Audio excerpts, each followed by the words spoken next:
Deixa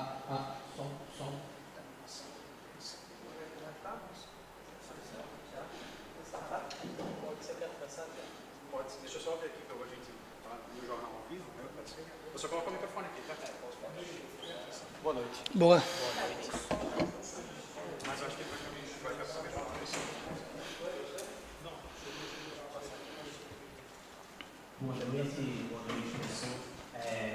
O Flamengo hoje não conseguiu construir muitas jogadas de ataque, não conseguiu sair cara a cara com o goleiro da Portuguesa e nenhuma oportunidade.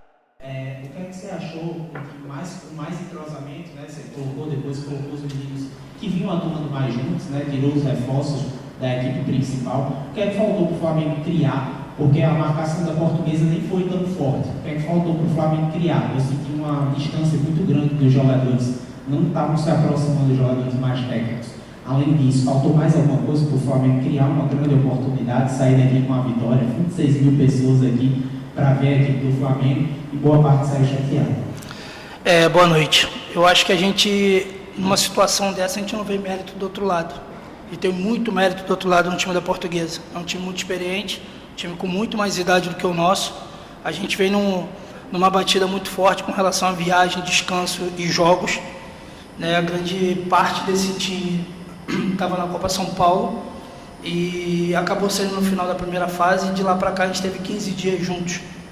Então, acredito que o entrosamento que a gente tem para um jogo de sub-20, ele é totalmente diferente para um jogo de profissional.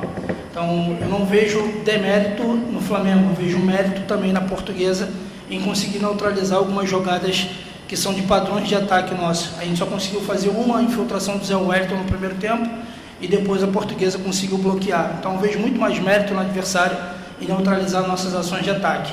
As combinações acabaram não acontecendo, por N motivos. Então, a gente tem a possibilidade de ter 4 atletas do profissional que fizeram uma sessão de treino com a gente. O Matheus, por exemplo, lateral, Mateuzinho, fez uma sessão só, propriamente dita, e veio para o jogo. Mas a gente tem alguns comportamentos que são do clube. Então, quando a gente coloca um jogador do profissional, a gente acredita também que ele esteja dentro desses comportamentos. A gente fica triste porque não é o resultado que a gente queria, a gente está se cobrando muito por causa disso, a gente não queria decepcionar a torcida, mas o futebol tem disso também. Então eu vejo muito mérito do outro lado e não demérito da equipe de sub-20 do Flamengo. Boa noite, professor. Aqui, ó. Tiago César, do Esportes. Eu queria a sua avaliação sobre essa participação dessa equipe de base, digamos assim, ainda do Flamengo neste campeonato carioca, né? A gente, claro, sabe que o Tite pode fazer as escolhas dele também, de manter alguns desses garotos para o restante da competição, mas, teoricamente, o próximo jogo ele já assume e o Flamengo, digamos assim, também passa a competir essa disputa. Eu queria a sua avaliação sobre a participação desses meninos e se você destaca alguns nomes como prováveis aí para a sequência da temporada.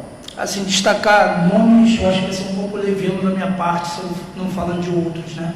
Então, acredito que o clube faz um trabalho, um processo de formação de atletas para a base, para chegarem ao profissional da melhor forma possível.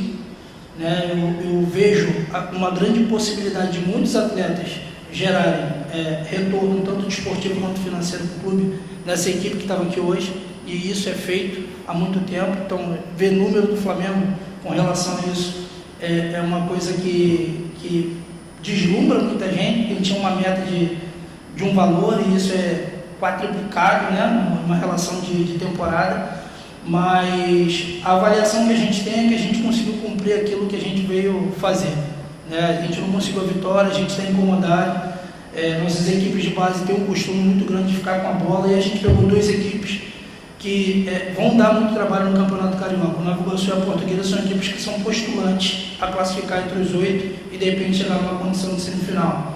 São jogadores muito experientes, conforme eu falei na pergunta do colega anterior aqui. Mas a gente vai cuidar disso agora. Eu acho que a gente vai ter tempo para poder treinar, desenvolver. Nossa próxima competição é só em março, que é a Libertadores da categoria. Eu acredito que agora a gente vai ter um pouco de calmaria com relação a jogo, descanso, preparação, para que a gente consiga evoluir. Aqui no meio. Professor, boa noite. Francisco Santos, aqui da Flazoeiro TV. Fazendo uma análise, né? Os meninos jogaram em João Pessoa, empataram, jogaram aqui hoje, empataram novamente. Como é que para eles que estão buscando alcançar ali um time profissional, ser um profissional, na cabeça deles já entrar em um campeonato carioca, como o senhor falou, são duas equipes fortes, um campeonato disputado, e como é que é para eles em si, soltando ali no meio deles, como é que é para eles lidar com tudo isso, o emocional dentro de campo, ali, a pressão dentro de campo em querer mostrar trabalho, em querer crescer dentro do clube? Cara, eu vejo os meninos do Flamengo muito preparados para isso desde pequeno, né? Eles são colocados à prova o tempo todo, né? O nível competitivo no Rio de Janeiro para a categoria de base é bem aguçado, então eles são mergulhados. O Diego, o Verton tem 10 anos de clube, então acredito que não vai ser a condição de ter 20, 30 mil pessoas que vai incomodar. Vai incomodar sim, é o adversário gerar a dificuldade que gera. E assim, eles lidaram muito bem com isso. A gente já conseguiu, em alguns momentos, subir com atletas mais jovens e conseguir vencer jogo no profissional, e dessa vez a gente não conseguiu, a gente conseguiu 2 empates. Acho que nossa atuação no segundo tempo do Nova Iguaçu foi o nosso melhor momento, né? Vamos separar em 4 momentos, foi o nosso melhor momento, e hoje os dois se mantiveram equilibrados. A gente não teve chance de criação, mas a Portuguesa também não. A Portuguesa só finalizou uma bola de fora no primeiro tempo, parecido com a bola do Zé Wellington. Então, acho que o resultado do jogo em si é justo pelo que as equipes produziram, entendeu? Então, a cabeça dos meninos é muito boa para isso.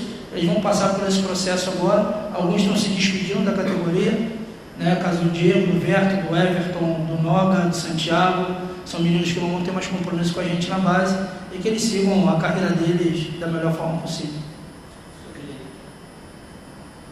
Mário Jorge, J-News, canal Flamengo. Bom, no primeiro tempo eu percebi, não sei se você concorda comigo, o Flamengo um pouco descompactado, no meu campo, principalmente. Você tenta corrigir no segundo tempo. Você acha que essa correção ela não surgiu efeito devido ao peso da competição, do Campeonato Carioca, devido ser a garotada do Flamengo? Cara, vou te falar que eu não concordo contigo que está descompactado, não. Pelo contrário, eu acho que a gente só não conseguiu fazer a pressão no bloco alto, a gente não conseguiu, nos primeiros momentos, incomodar a equipe da Portuguesa. Eles estavam quebrando nossa pressão muito fácil.